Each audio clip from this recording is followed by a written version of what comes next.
Waalaikumsalam. Audio dimatiin semua ya, jadi saya jawab sendiri ini. Selamat siang kepada Bapak Ibu semua. Terima kasih telah hadir di acara webinar Jadi Jutawan Bermodal Handphone ini. Untuk pertama-tama saya bakalan membacakan urutan acara dulu, apa sih yang akan kita lakukan kurang lebih 2 jam ke depan. Oke? Pertama dari pembukaan terlebih dahulu, pertama-tama saya ucapkan selamat siang dan selamat datang kepada Ketua WB2, Ibu Rici, dan juga Ibu Lela selaku support dalam acara webinar kali ini.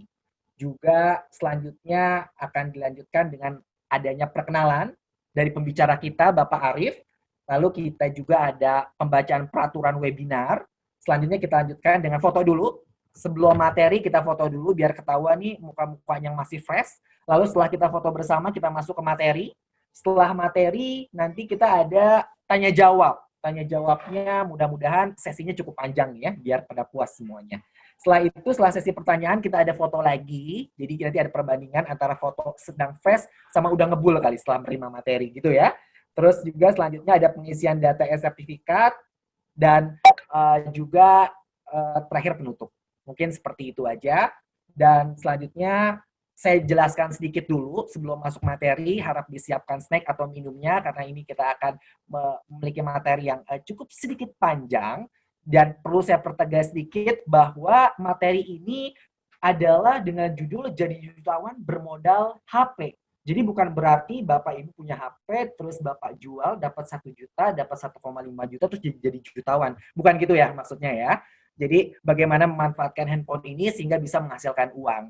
Terus yang saya perlu pertegas juga tentang materi yang akan disampaikan adalah menurut salah satu digital marketing yang ada di Indonesia, untuk memulai bisnis secara garis besar, problemnya itu ada 2. Problemnya itu 2. Apa itu? Ada di kuadran kiri, satu lagi ada di kuadran kanan. Kuadran kiri itu problemnya apa aja? Biasanya terkait dengan pribadi. Waduh, nggak pede ya.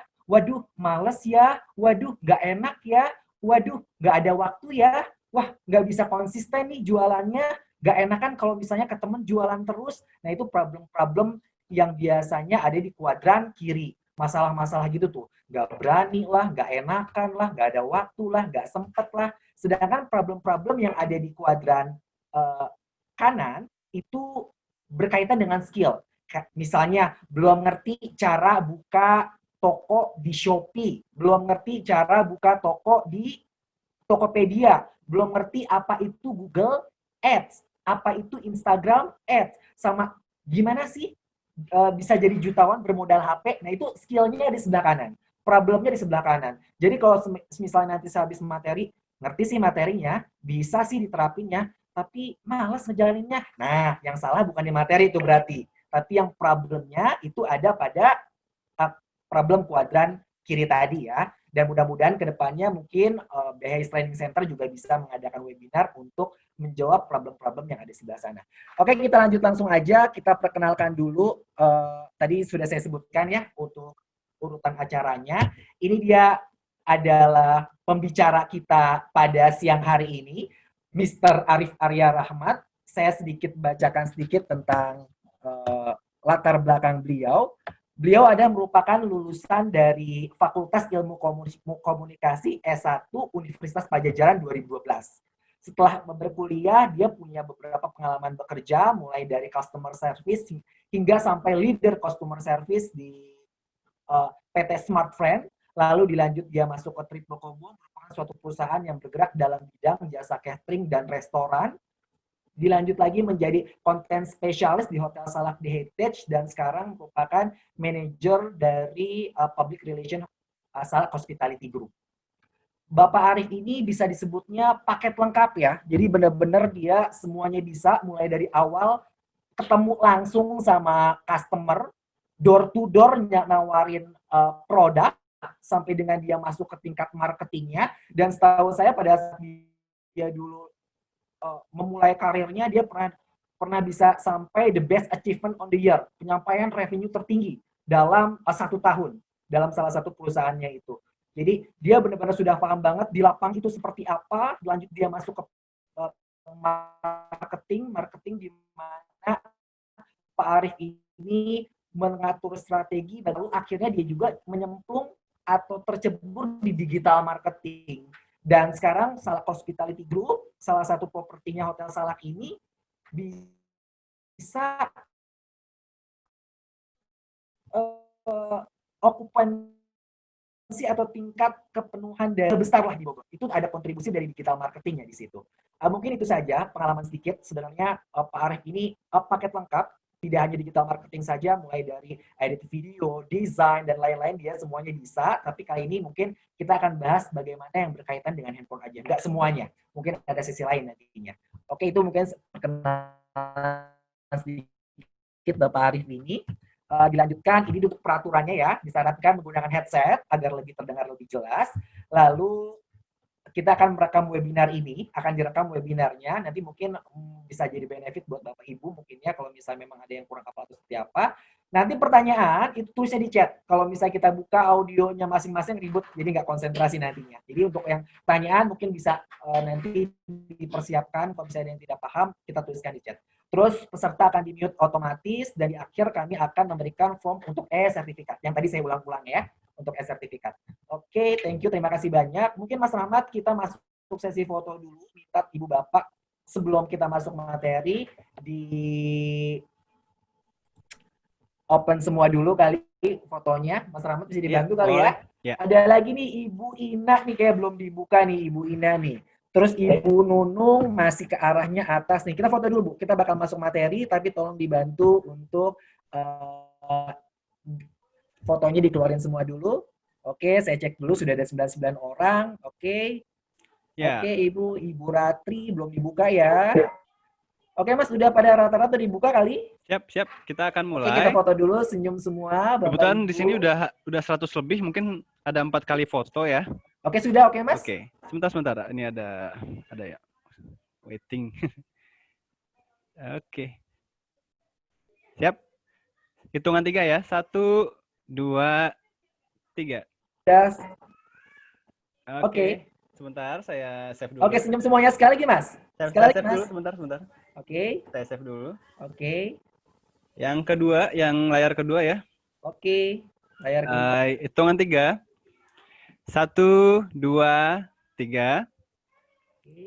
Oke, sebentar. Layar keempat. Oh, ada 5 layar sekarang. Tambah 5 layar ya, udah masuk banyak. Pesertanya udah nambah. Ada beberapa yang belum mengaktifkan foto, kita lanjut aja ya. Oke, gitu ya. Oke, 1, 2, 3. Oke, terima kasih. Pokoknya semuanya siap-siap. Saya nggak tahu teman-teman atau bapak dan ibu berada di layar berapa gitu kan. Berarti akan ada 5 kali sesi foto ya? Iya, 5 kali senyum berarti. Oke, sebentar. Layar 4 kita mulai. Oke, sebentar. Oke. Layar 4. 1, 2, 3.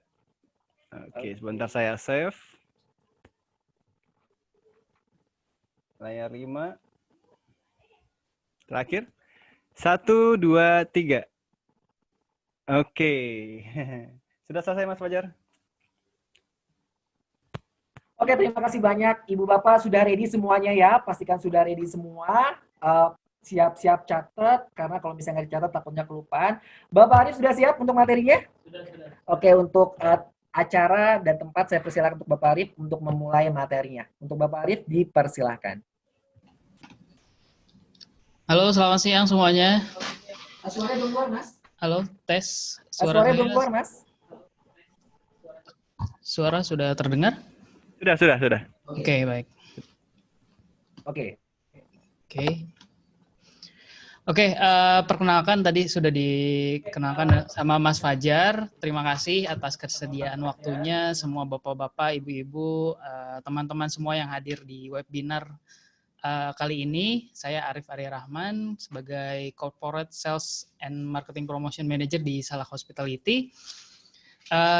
Langsung aja mungkin saya langsung ke materi untuk menjelaskan sharing session dari saya dari pengalaman bekerja saya selama ini di Salak Hospitality. Kebetulan memang menghandle di digital marketingnya. Baik. Oke, sebentar.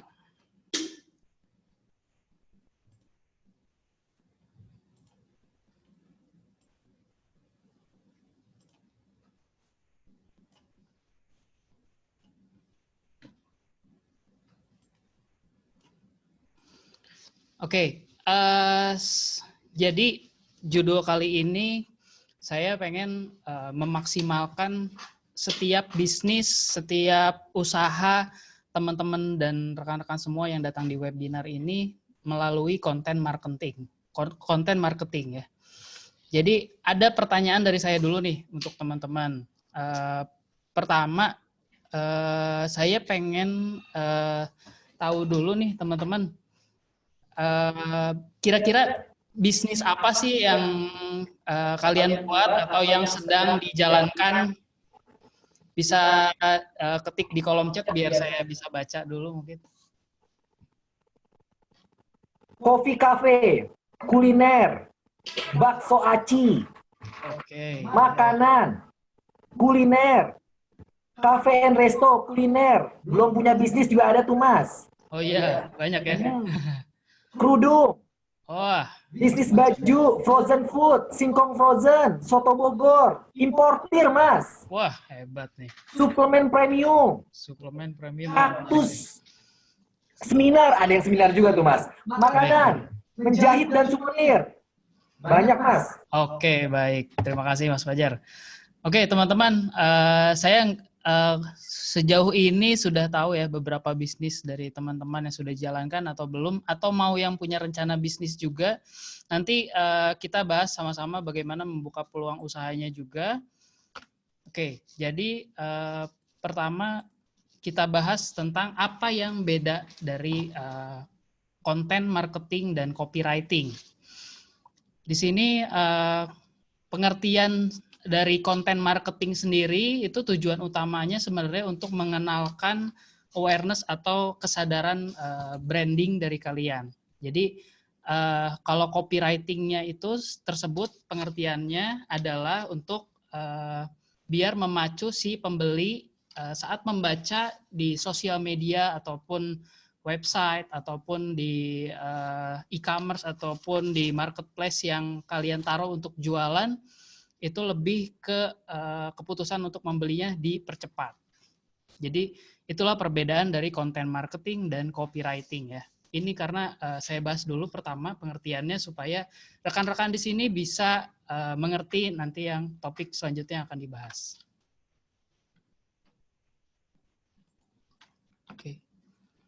Oke, jadi konten marketing sendiri itu pertama adalah strategi pemasaran yang membantu kita untuk mencapai tujuan bisnis. Tujuan bisnis kita apa sih sebenarnya? Pertama, yang pasti kalau misalnya Pas Fajar kan dari dapur salak nih, tujuan bisnisnya yang pasti untuk produknya dibeli oleh masyarakat semua di sekitar Bogor ataupun Jakarta dan lain-lain. Jadi, betul ya Mas ya? Jadi, karena itu, untuk memperoleh pelanggan potensial di sini, teman-teman harus menyiapkan beberapa konten yang menarik untuk si pembaca di media sosial ataupun di marketplace lain itu dengan konten yang menarik. Kemudian yang kedua, menjaga hubungan baik dengan pelanggan lama. Nah, pelanggan lama ini salah satu pelanggan yang loyal kepada bisnis kamu. Jadi Anda punya beberapa pelanggan tetap mungkin, nah di situ kalian bisa kasih namanya feedback yang bagus, bisa kasih juga loyalty program atau lain-lain ya. Nanti kita bahas lebih lanjut. Kemudian memperkenalkan produk ke pelanggan baru. Nah ini yang penting. Tidak ada pelanggan lama selama tidak ada pelanggan baru juga. Jadi teman-teman di sini harus bisa menggait pelanggan baru sebanyak mungkin untuk menjadi customer loyal nanti di kedepannya. Jadi konten marketing itu yang sering digunakan untuk promosi apa aja sih? Pertama, yang pasti itu foto.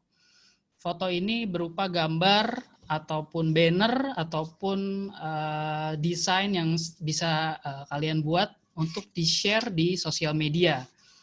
Yang kedua ada video. Video itu sendiri berupa audio visual, di situ bisa mengandung konten informasi, bisa mengandung konten knowledge tentang produk. Biasanya video di sini lebih menarik ya, karena kalau kita tahu sendiri, mungkin ibu-ibu dan bapak-bapak ataupun rekan-rekan sekalian sering banget nonton YouTube di situ. Nah, YouTube sendiri sekarang 95% nontonnya dari handphone malah. Nanti kita bahas juga bagaimana membuat video yang baik dan konten marketing video yang baik nantinya bagaimana. Kemudian ada artikel.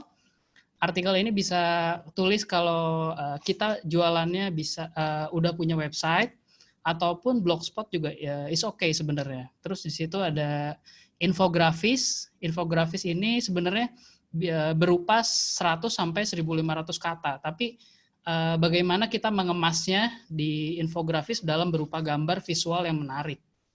Kemudian dan lain-lainnya. Nah, jenis-jenis konten marketing sendiri ada banyak teman-teman. Mungkin nggak semuanya diposting di sosial media teman-teman sekalian dengan beberapa cara yang seperti saya share ini. Jadi pertama foto di media sosial. Yang kedua itu artikel di blog.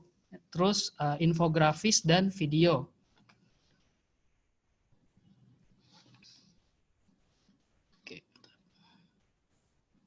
Nah, manfaat dari mengoptimalkan konten marketing apa sih? Pertama, kita di konten kita tersebut kita bisa menampilkan keunggulan produk. Produk saya ini di hotel ataupun di kuliner itu bisa kita manfaatkan dengan konten-konten seperti misalnya contohnya kita nyari konten yang lagi ngetren. Misalnya kalau berlibur di tengah pandemi ini, kita menampilkan keunggulan produk kita. Misalnya Hotel Salak The Heritage ini menerapkan protokol kesehatan yang sangat ketat untuk tamu-tamunya. Kemudian juga diselipkan dengan keunggulan-keunggulan produk lain. Misalnya bisa dapat benefit A, bisa dapat harga yang bagus, ataupun lainnya. Kemudian membina hubungan baik dengan audiens. Nah, di sini sosial media memang nggak langsung ya feedback-nya ya, kalau misalnya teman-teman tahu. Jadi kita bisa ngebina hubungan baik salah satunya dengan di followers di sosial media yang likes page di fanpage itu bisa kita taruh di database, kemudian kita lakukan retargeting marketing. Jadi setelah retargeting marketing kita bisa naikkan di iklan, kemudian dari audiens yang lama itu kita bisa kasih offering yang menarik. Nah, yang ketiga, meningkatkan kesadaran terhadap produk. Jadi makin sering kita posting, kemudian makin banyak juga si followers ataupun orang yang belum nge-follow kita, tapi kita terus beriklan ataupun posting itu bakal ada di sosial media orang-orang. Jadi orang makin sadar akan ada produk kita. Misalnya produknya dari Mas Fajar, saya ambil lagi, Dapur Salak. Dapur Salak sendiri bisnisnya di frozen food. Terus tadi ada Ibu siapa yang tentang suplemen misalnya. Di sana Ibu bisa ngasih terus untuk berposting di sosial media, kemudian makin banyak juga interaksi dengan following-nya juga, itu bakal meningkatkan kesadaran produk. Kemudian yang keempat, membangun loyalitas dan kepercayaan. Jadi bisnis ini nggak mungkin dibangun 1 sampai 2 bulan saja. Jadi customer yang ada itu loyalitasnya harus kita jaga, makanya dengan tetap ngasih feedback yang baik.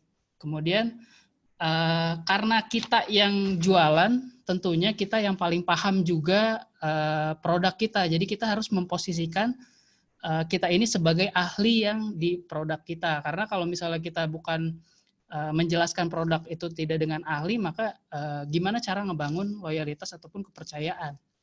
Jadi yang pasti teman-teman sebelum membuat konten yang baik, usahakan hafal betul dengan produk knowledge-nya. Itu yang perlu dicatat.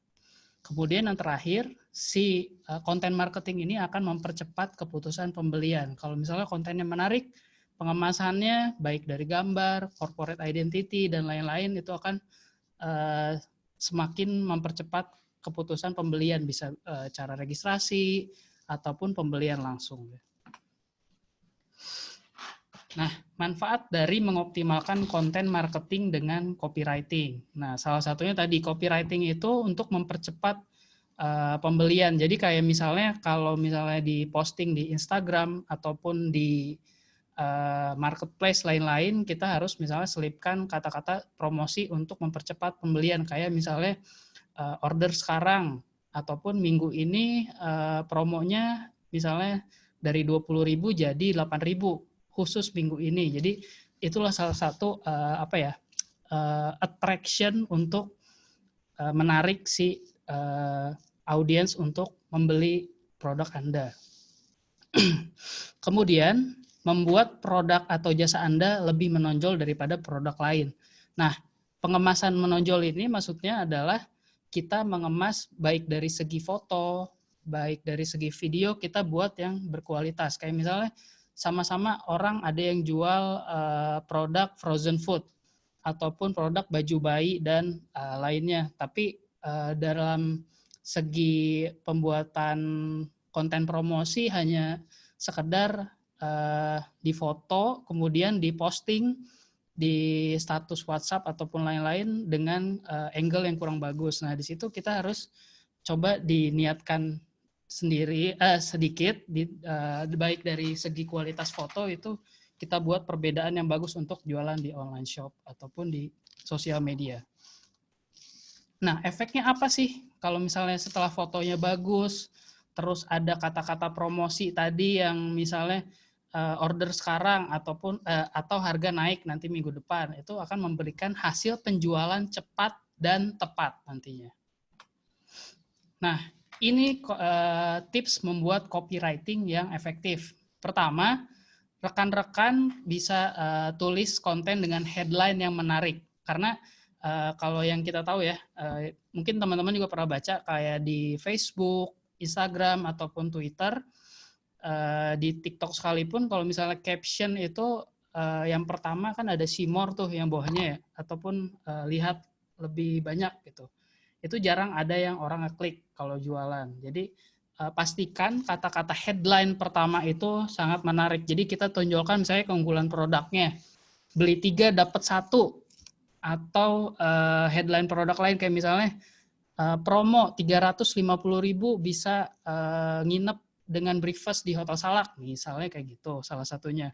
Atau keunggulan-keunggulan lain kayak misalnya kita selipkan dengan tren yang sekarang, misalnya tren makanan bersih. Mas Fajar jualan frozen food, kita bisa kemas kayak misalnya headline-nya lebih ke kebersihan, misalnya dijamin kebersihan terjaga atau gimana. Nah, itu salah satunya. Jadi buat paragraf pendek dan menarik di headline ya. Headline itu paling atas caption. Kemudian yang kedua bisa juga kita tawarkan solusi dan jadi pemecah masalah. Pemecahan masalah misalnya salah satunya kalau ibu yang jualan misalnya tentang suplemen kesehatan. Sekarang zamannya lagi pandemi gini harus banyak-banyak kita meningkatkan imunitas tubuh ya. Nah, di situ kita bisa kasih solusi kalau misalnya produk kita adalah produk yang paling tepat karena memiliki misalnya vitamin A ataupun vitamin B dan lain-lain. Itu jadi kita tawarkan solusi jadi pemecah masalah. Kemudian buatlah konten yang mengundang percakapan ketimbang konten yang terus-terusan hard selling. Di sini sebagai alternatif konten ya teman-teman. Jadi selain kita jualan hard sell, promo, dan promo, itu kita juga bikin konten lain tentang yang mengundang percakapan. Jadi misalnya kita bikin infografis nih berupa gambar tentang bagaimana menu makanan yang enak di masa pandemi ini gitu. Jadi nggak perlu repot keluar lah misalnya. Di situ kita bisa selipkan captionnya, jadi teman-teman suka yang mana, misalnya di percakapan terakhirnya kayak gitu. Jadi mengundang untuk si followers kita ataupun orang yang belum follow, melihat di search itu bisa ikut jadi ngasih feedback di sosial media. Nah, karena yang perlu teman-teman ketahui, baik Facebook ataupun Instagram itu algoritmanya bakal sering muncul di orang yang yang sering nge-likes ataupun sering komen di sosial media kita. Jadi kita pasti bakal di timeline itu paling atas gitu. Ya, jadi di situ salah satu kunci untuk mengundang percakapan. Jadi nggak cuma dari jumlah likes, tapi komen itu juga sangat bermanfaat untuk sosial media kita meningkatkan engagement-nya. Kemudian paparkan keuntungan yang akan didapatkan oleh pelanggan. Nah, di sini teman-teman bisa ngasih keuntungan-keuntungan lebih. Misalnya di toko A baju bayi nih, baju bayi kalau misalnya harganya 65.000 cuman dapat bajunya aja. Tapi kalau di toko kita 65.000 free misalnya hand sanitizer kah, bisa free packagingnya bagus atau gimana, atau dapat goodie bag untuk belanja kayak gitu. Itu bisa kasih keuntungan-keuntungan yang didapatkan oleh pelanggan. Ataupun kita selain ngasih benefit tadi, bisa kasih tahu kalau misalnya beli produk kita, untungnya misalnya kalau beli obat herbal gitu ya, bisa misalnya meningkatkan imunitas, bisa meningkatkan daya tahan tubuh dari virus ataupun lainnya. Kemudian yang keempat, jangan lupa teman-teman lengkapi dengan call to action yang meyakinkan dan mempermudah pelanggan. Jangan lupa misalnya teman-teman posting foto, video, ataupun lain-lain itu harus dikasih namanya kontak person. Ataupun si orang pembeli itu mau dibeli ke mana. Misalnya di situ bisa tulis 08 sekian-sekian, ada logo WhatsApp-nya. Nah itu jangan lupa teman-teman lengkapi call to action di situ di bannernya. Dan kalau teman-teman punya namanya marketplace ataupun blogspot ataupun lain-lain ya, website di sosial media itu harus di-reshare lagi. Karena selain meningkatkan yang likes ataupun baca, itu kalau misalnya nyari di Google itu bakal kebantu juga tuh ke up nanti di page one-nya. Jadi saling saling support baik dari sosial media, nanti dari Google-nya juga kayak gitu. Jadi harus di-share, misalnya kalau punya toko di Shopee, teman-teman share juga di sosial media. Nah, selanjutnya topik yang akan dibahas di dalam tips pembuatan konten hari ini, pertama kita gimana cara merencanakan konten, kemudian selanjutnya kita persiapkan konten. Pertama, setiap toko, setiap jualan itu punya namanya product knowledge. Jadi kalaupun teman-teman jadi reseller ataupun bikin sendiri ataupun mau jadi stokis, itu teman-teman harus paham dulu produknya.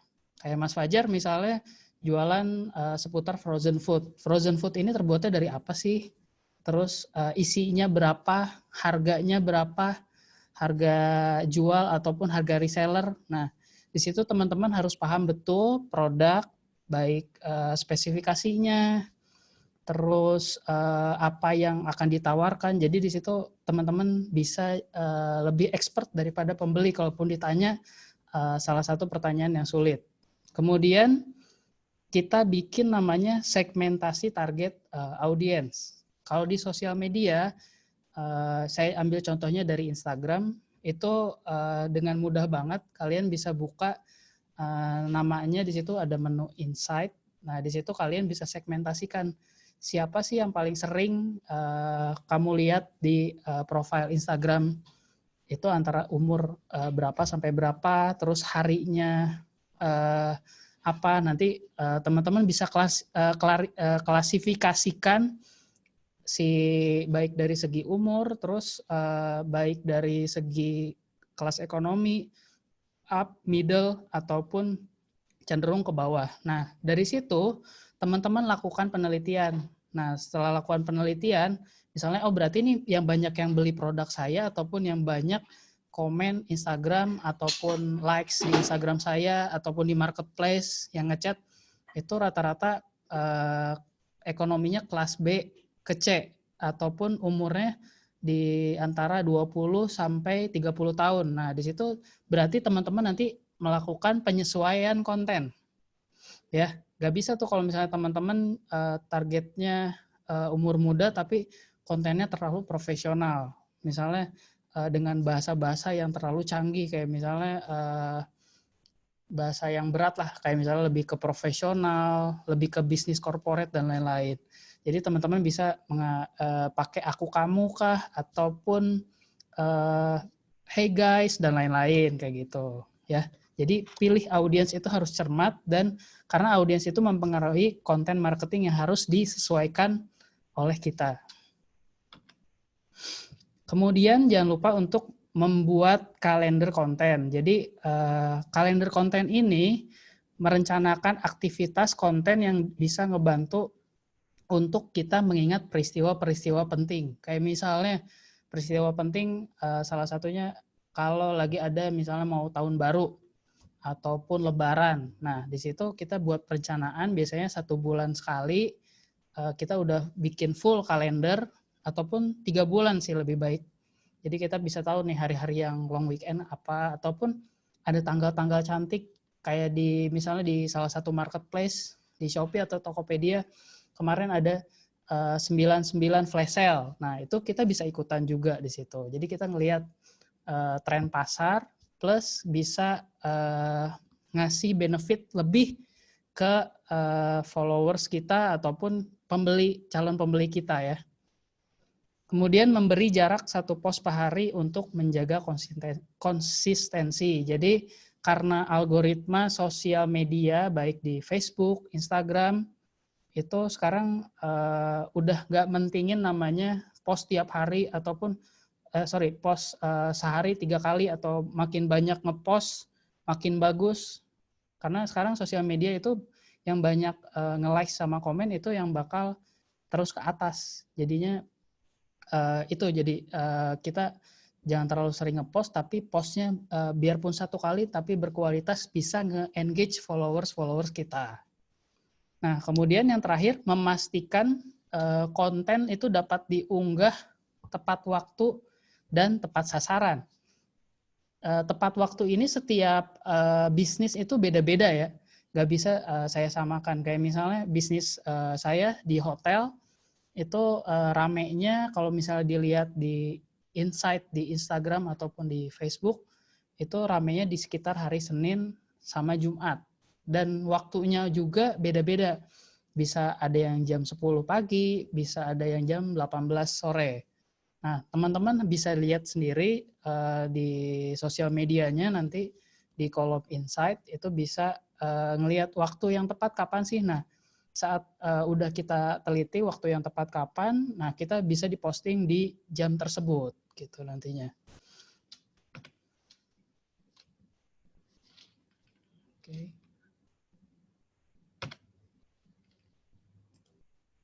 Sebentar ya. Aduh.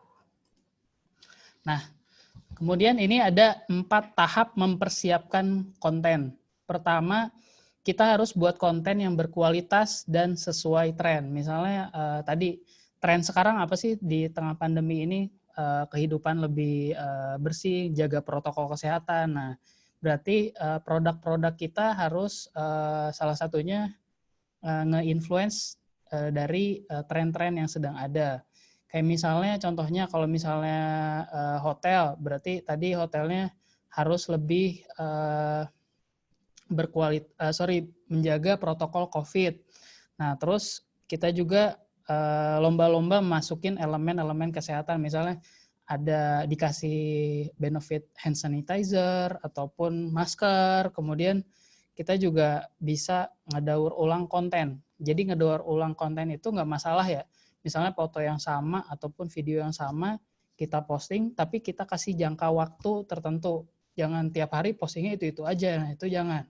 Karena ngebuat nanti namanya engagement kita bakal turun di situ.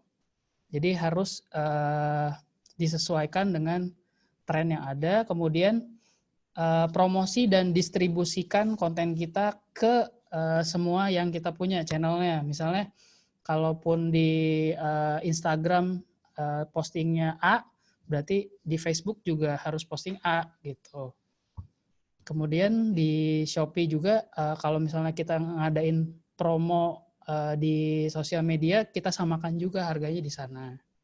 Kemudian yang terakhir, untuk lebih menarik itu jangan lupa tambahkan elemen copywriting. Jadi biar mempercepat si pembeli ini untuk membeli. Jadi kayak misalnya kita lebih kasih pressure ya, kayak misalnya beli sekarang, terus yang tadi kalau beli minggu depan udah nggak promo, dan lain-lain tentunya. Nah, ini saya ngambil dari Instagram Vivta Collection ya. Ini salah satu contohnya konten yang baik. Sebenarnya nggak bisa diukur terlalu bagus atau gimana. Ini simple desainnya, jadi ada call to action-nya di sini. Jadi menarik ya di sini. Ada promonya khusus 7 khusus hari ini aja ya, kayak gitu. Terus ada WA adminnya juga di sini jelas. Kemudian yang ditawarkan itu harganya di sini sangat-sangat clear ya, gede banget. Nah, informasi pemesanannya juga di sini. Jadi dia pakai headline pouch 3-in-1. Nah, ini yang ditawarkan. Jadi headline-nya yang menarik di pertama.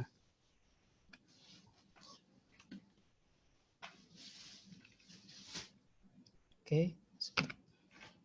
Nah, ini selanjutnya kita bahas tentang video. Jadi poin penting untuk membuat konten video marketing yang menarik itu dari perhatikan dari segi durasi dulu. Kalau durasi dari video itu jangan lebih dari 2 menit untuk konten promosi ya. Beda lagi sama konten podcast atau talk show, itu kita gak bicarakan di sini karena kita kontennya video marketing. Jangan lebih dari 2 menit karena pertama bakal bosen, terus nanti bakal di skip video kita ataupun udah nggak menarik, terlalu lama atau gimana. Jadi naskahnya selain 15 detik pertama itu sangat menentukan untuk ke 2 menit terakhir nantinya. Jadi coba digali dan ide kreatifnya itu harus bikin durasi yang di 2 menit ini sangat-sangat menarik untuk ditonton. Kemudian angkat topik menarik yang dekat dengan penonton. Bisa berupa keseharian, realita yang ada. Kita juga bisa ngangkat misalnya konten-konten tentang masyarakat gitu ya. Kita relatekan ke sana, terus pastikan topik tersebut bisa dipahami sama penonton. Kalau kita jualan makanan itu jangan terlalu berat, misalnya cara prosesnya bagaimana, bahan-bahannya disebutkan sampai detail, penonton pun sebenarnya nggak terlalu peduli dengan hal itu, tapi mungkin lebih peduli dengan bahan yang berkualitasnya disebutkan, poinnya satu saja, kemudian cara pembuatannya sangat bersih dan itu lebih menarik untuk ditonton biasanya kalau dari segi makanan.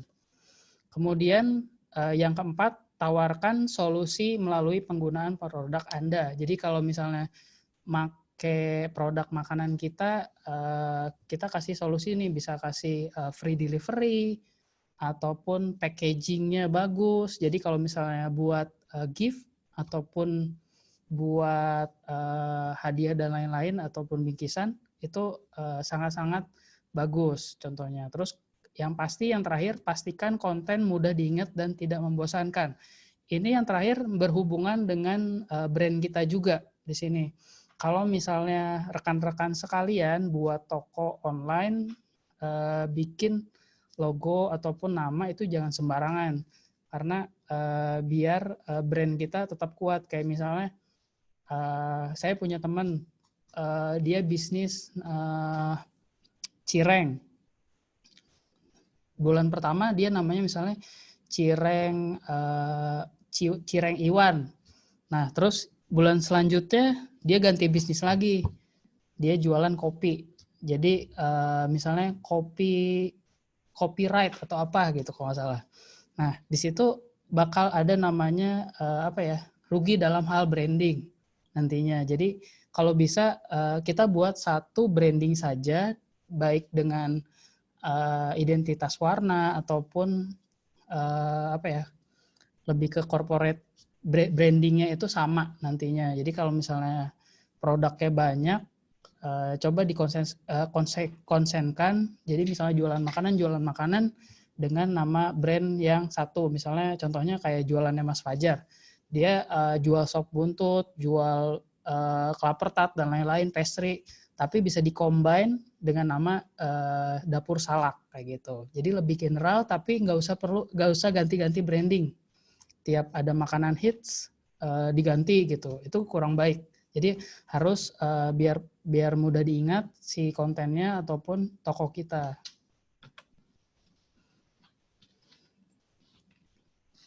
Oke. Nah, ini ada 2 tools teman-teman, bisa diakses via handphone ya.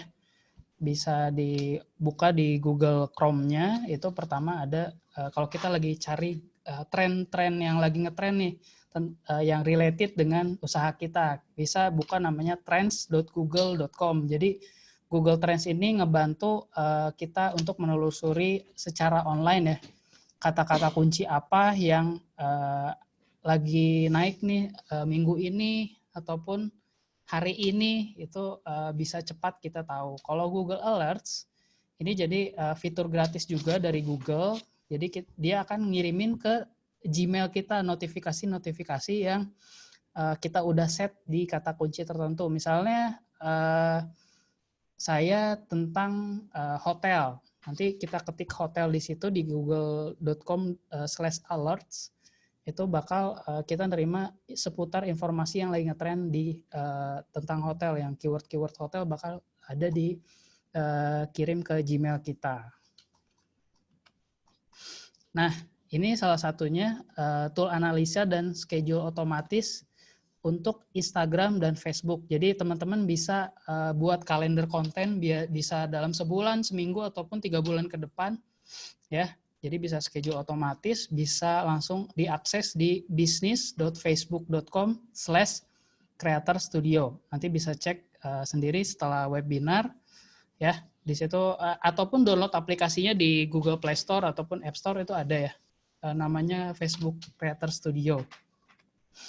Nah, selanjutnya saya bahas tentunya kalau teman-teman punya produk, gimana sih cara maksimalkannya selain dari konten.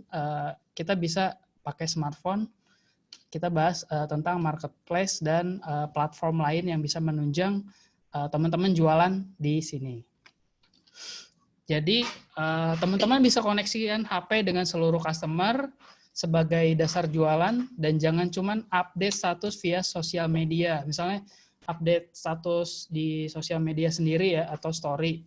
Itu jangan terlalu sering, karena nggak tahu deh terbukti efektif atau enggak. Selama ini saya sih tidak terlalu efektif ya kalau kayak gitu, kecuali kita langsung blast one by one dengan personal. Itu lebih efektif sebenarnya daripada cuman update story yang sampai titik-titiknya kecil banget gitu ya.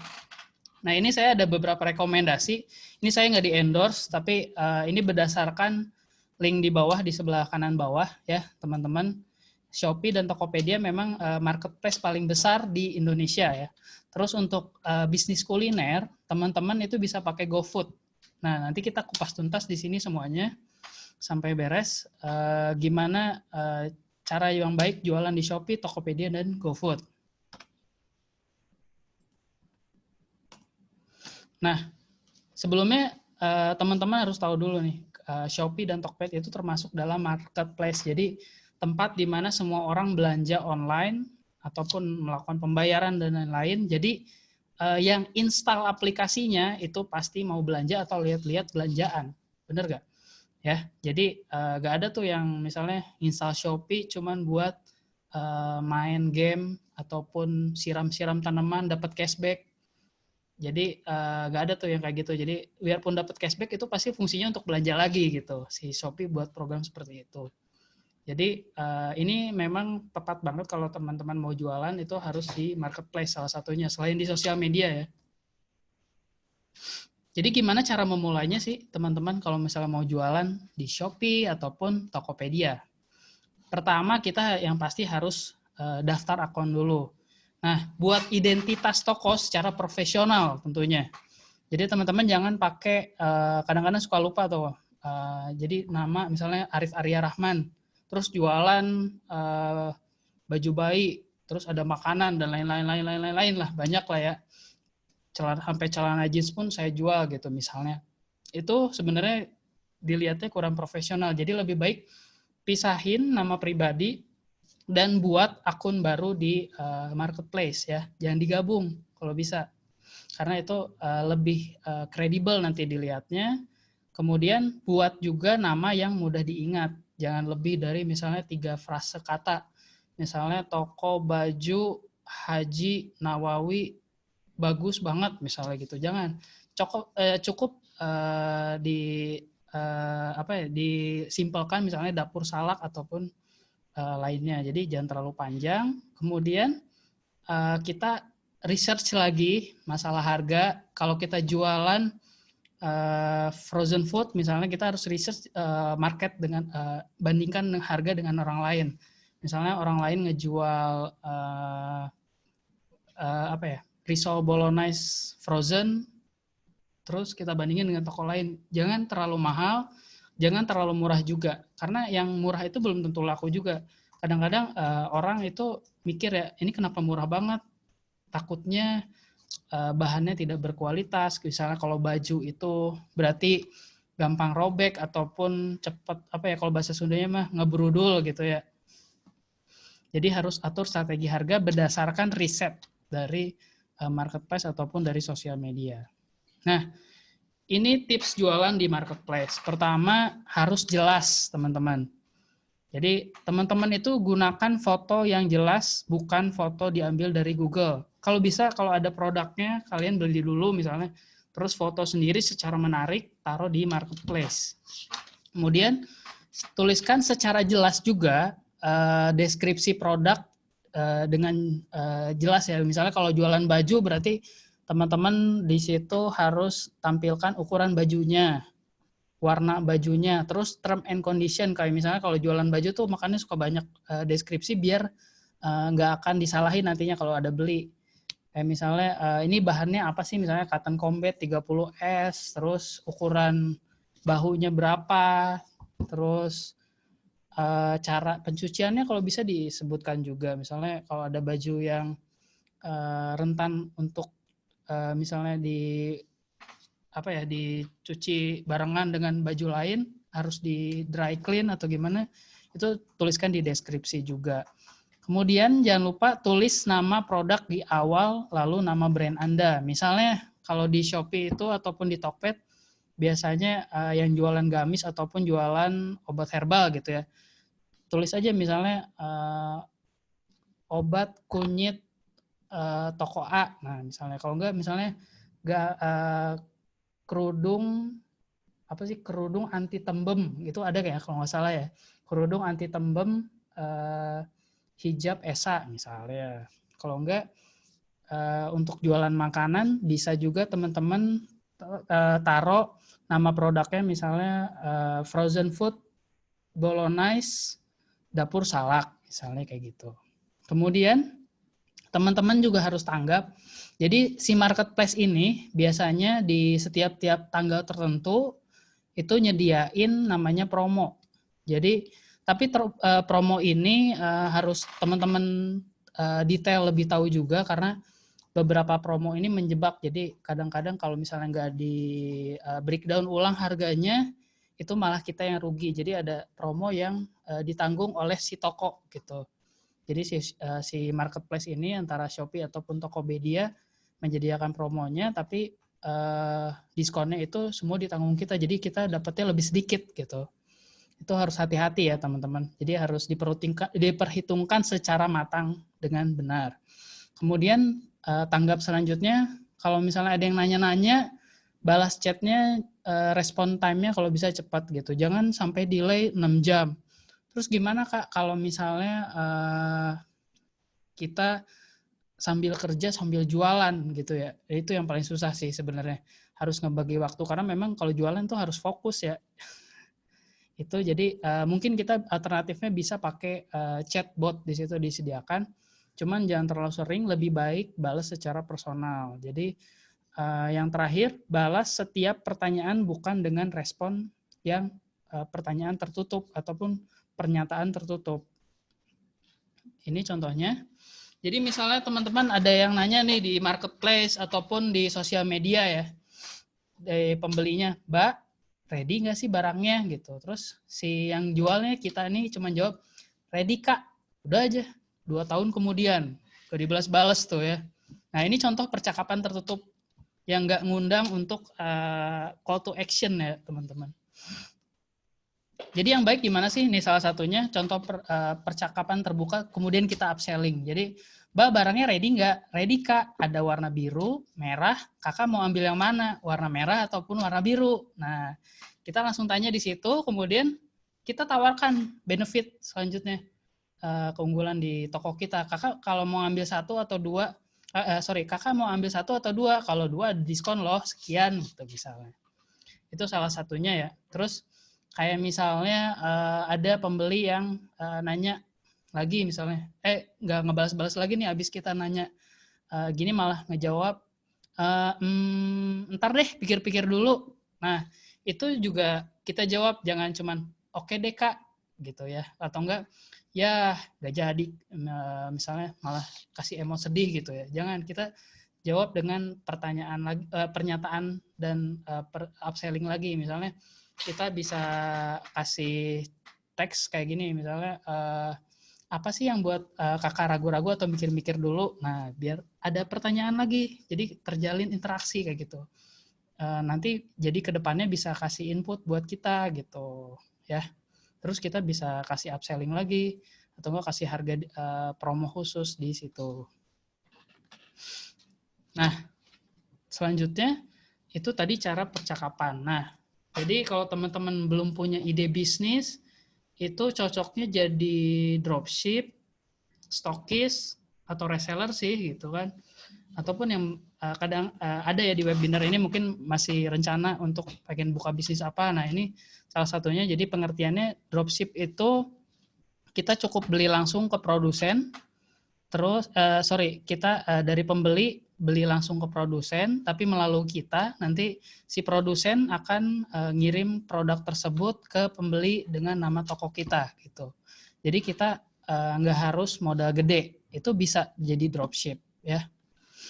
Jadi misalnya dari si produsen itu harganya 20.000, kita jual di sosial media ataupun di marketplace itu kita naikkan jadi 30.000. Kemudian si produsen itu langsung ngirim kalau ada yang beli dari kita gitu. Itu salah satu contoh dari dropship. Kemudian ada stokis. Stokis ini sebenarnya berbeda dengan sistem dropship. Jadi kita beli nyetok bisa banyak ataupun dengan kuantiti tertentu.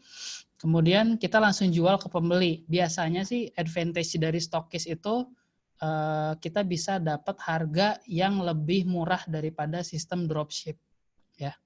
Kalau reseller itu apa? Reseller itu sebenarnya sama ya, dropship atau stokis itu sama-sama reseller karena menjual kembali produk dari produsen kayak gitu. Jadi sampai di sini cukup jelas mungkin ya perbedaannya. Jadi lebih baik mana sih, dropship atau jadi stokis gitu ya. Semua tipe jualan sebenarnya bagus. Balik lagi ke modal kita. Kalau misalnya modal kita masih pengen coba-coba, belum terlalu berani nyetok banyak, ya kita jadi dropship berarti, jadi reseller yang sistem dropship. Jadi nggak perlu nyetok banyak di situ. Kalau kita keuangannya cukup dan cukup yakin dengan apa yang akan kita jual, bisa sistemnya stokis di situ ya. Saya nggak akan menyalahkan saya nggak akan mengiyakan misalnya dropship lebih bagus atau stokis lebih bagus, karena disesuaikan kembali dengan modal kita masing-masing teman-teman ya. Bisa jadi beberapa orang itu sukses karena dropship, tapi dibanding yang lain juga bisa jadi teman-teman lebih bagus di stokis sistemnya. Oke. Nah selanjutnya itu tadi di marketplace. Sekarang kalau misalnya teman-teman mau bisnis kuliner nih, ada platform nomor 1 namanya GoFood. Jadi dari Gojek ya, kita udah semua tahu lah. Ini platform pertama sebelum GrabFood ada. Jadi ini paling kalau bisa dibilang pionernya lah kalau di dunia kuliner ya, si GoFood ini. Dan penjualannya juga lebih banyak dari GoFood bagusnya. Nah ini beberapa fakta teman-teman yang harus tahu dari GoFood. Jadi GoFood ini untuk lokal customer. Kenapa saya sebut lokal? Karena jarak jualnya cuma 25 km. Which is kalau misalnya saya jualan di Bogor, nggak bisa tuh saya pakai mesen GoFood ada dari orang Bandung gitu. Karena jaraknya 100 km lebih ya di situ. Kemudian faktanya customer GoFood itu lebih sering order dengan habit kurang dari 5 km. Jadi misalnya di daerah sekitarnya aja. Nah, ini juga berpengaruh saat kamu daftar GoFood ya. Di situ kita biasanya menyertakan lokasi. Lokasi ini juga mempengaruhi lokasi jualan si pembeli juga. Jadi kayak misalnya saya jualan di Hotel Salak, sebut aja di Den Haag Cafe, itu saya daftar GoFood-nya, di situ banyak tuh demand-nya karena saya berada di tengah kota. Nah, untuk GoFood ini misalnya teman-teman jualan di komplek, apakah teman-teman di sini di kompleknya demand-nya banyak atau enggak? Nah, itu juga mempengaruhi sih soalnya. Kemudian yang ketiga, kalau mau daftar di GoFood, rincian data pemilik usaha itu jangan sering diganti-ganti. Karena pertama, delay time-nya nanti untuk mengurusi verifikasi datanya itu bakal panjang gitu ya. Karena memang menyangkut keuangan juga sih, memang dari GoFood-nya juga lebih bagus. Kemudian untuk yang jualan di GoFood ini harus berinovasi makanan. Misalnya kalian jualan kopi gitu ya. Kopi ini harus ngikutin tren. Misalnya lagi zaman es kopi susu kan kemarin-kemarin. Tapi di kopi itu bisa selipin kayak makanan yang lagi ngetren saat ini. Misalnya kemarin lagi hits Korean cheese bread gitulah pokoknya, kalau saya lupa namanya. Itu juga bisa kita jual di situ misalnya untuk lebih menarik daya beli si pembeli kita nantinya. Jadi harus ngikutin tren kalau namanya kuliner. Nggak bisa tuh kayak misalnya cuman jualan roti john aja gitu ya, tanpa ada yang lainnya gitu. Jadi coba kolaborasikan ide-ide kuliner kalian di situ. Nah, ini poin-poin yang harus diperhatikan kalau kita mau jualan di GoFood. Pertama, nama resto itu harus nama produk, kemudian menjadi satu titel di GoFood-nya. Kayak misalnya contohnya, kalau ada yang mau jualan frozen food, berarti depannya langsung tulis aja nama produk unggulannya, misalnya Risoles Frozen Dapur Salak, misalnya kayak gitu. Ataupun yang jualan tentang kopi ya, bisa teman-teman langsung sebutin kopi A, baru brand si tokonya gitu, jangan lupa. Ataupun dibalik juga bisa, yang penting ada nama si produk yang akan kalian jual di situ ya. Kemudian yang kedua ada namanya aspek promosi. Ini poin-poin juga. Jadi sama seperti marketplace, GoFood ini menyediakan promosi yang ditanggung semua oleh biayanya oleh kita. Kayak misalnya kan ini FYI aja dari teman-teman semua, kalau mau jualan di GoFood itu udah kena potongan kalau nggak salah 20% atau 15% ya. Saya kalau nggak salah sih sekarang 20%. Jadi si promosi tersebut misalnya ada kayak misalnya diskon periode 25%, itu bakal ditanggung lagi oleh kita, which is jadi 20 plus 25 gitu kita dipotongnya. Nah, itu teman-teman juga harus mempertimbangkan secara matang, jangan sampai promosi ini malah ngebuat jadi rugi gitu ya. Dan yang pasti penuhi semua deskripsi produk di akun GoFood kita ya. Foto-fotonya juga harus jelas, jadi lengkapin semua foto dengan gambar yang menarik ya. Tapi jangan terlalu berlebihan, kayak misalnya kita sering lihat di fast food A lah kalau bisa dibilang, itu foto ayamnya bener-bener kayak gede, tapi pas udah dibeli ternyata kecil gitu ya. Jangan sampai ngebohong kayak gitu juga. Jadi fotonya bener-bener mirip secara realitas ya. Terus yang kita jual juga yang itu. Kemudian buat menu rekomendasi terbaik. Biasanya di GoFood ini disediakan 5 rekomendasi menu. Nah, yang terakhir, share sosial media. Kalau misalnya udah jualan di GoFood, share di sosial media kita juga. Karena kalau baik di Facebook ataupun Instagram itu support untuk link langsung ke GoFood. Jadi kayak misalnya kita beriklan di Facebook ataupun update story di Instagram itu bisa ada namanya order food atau apa gitu ya, kalau nggak salah di story-nya itu bisa dikasih link GrabFood ataupun GoFood di situ. Jadi teman-teman bisa direct link langsung beli ke GoFood kita gitu. Kalau belum punya website nggak masalah, jadi bisa langsung ke marketplace. Itulah fungsinya salah satunya ya.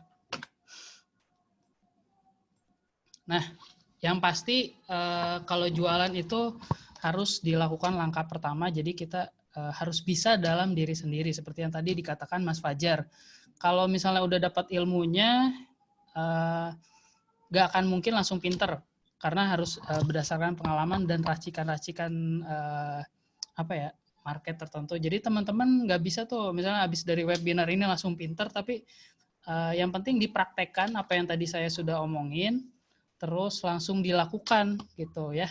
Jangan sampai nggak dilakukan karena nggak ada yang nggak bisa di dunia ini, yang ada cuman malas ataupun mager ya untuk memulai bisnis ya. Oke, jadi sekian sharing session dari saya. Mudah-mudahan ada manfaatnya. Misalnya kalau mau teman-teman buka di marketplace, mau buka di GoFood ataupun di sosial media saja, itu bisa. Tapi jangan ngandelin satu platform karena misalnya waktu SMP itu ada namanya Friendster, mungkin teman-teman yang udah agak berumur 90-an tahu ya mungkin. Jadi nggak bisa tuh ngandelin satu platform aja karena bisa jadi nanti Instagram udah nggak laku lagi ke depannya. Nah, jadi kita harus jualan di mana kalau Instagram nggak laku? Itu kan pertanyaannya ya. Jadi harus terus inovatif, terus berkembang. Kalau lagi rame TikTok, jangan sungkan untuk ikutan juga di TikTok gitu, jualan di situ ya teman-temannya. Jadi jangan stop berinovasi, harus tetap apa ya? Tetap kita belajar dan belajar karena dunia ini bergerak terus untuk masalah digital apalagi ya. Oke, sekian dari saya. Saya kembalikan ke Mas Fajar ya. Waduh, terima kasih banyak buat Mas Arif. Materinya sangat luar biasa, panjang. Sebelum masuk sesi pertanyaan, Bapak Ibu boleh minum dulu. Ya, saya bakal bacakan pertanyaannya nanti setelah ya 2 menit atau 3 menit ke depan. Sekarang rehat dulu ntar. Kayak agak pada ngebul nih. Materinya sangat padat ya Bapak Ibu ya. Yang mau minum, minum dulu. Kita bakalan pilih di sini ada 2 sesi pertanyaan. Satu sesi 25 pertanyaan nantinya. Oh enggak, cuma 3 pertanyaan aja. Oke, satu sesi 3 pertanyaan, kita ada 2 sesi, jadi memang ada 6 pertanyaan yang akan dijawab, sudah dipilihkan oleh panitia, yang kira-kira bisa mewakili lah dari pertanyaan-pertanyaan yang masuk. Nanti kalau misalnya pertanyaan yang tidak terjawab bagaimana? Oke, nanti ada dikasih infonya ya. Kalau misalnya yang nggak kejawab di sini bisa dijawab di mana. Sebelum masuk sesi tanya jawab, Bapak Arif selaku pemateri lagi coba refresh dulu, siap-siap lagi baca kira-kira pertanyaannya apa nanti. Dan sebelum masuk sesi itu, saya ada titipan juga nih dari sponsor-sponsor yang sudah mendukung acara webinar ini. Salah satunya, Mas Rahmat, saya bisa share screen ya? Sebentar. Bisa Mas, bisa Mas. Oke. Saya share screen dulu.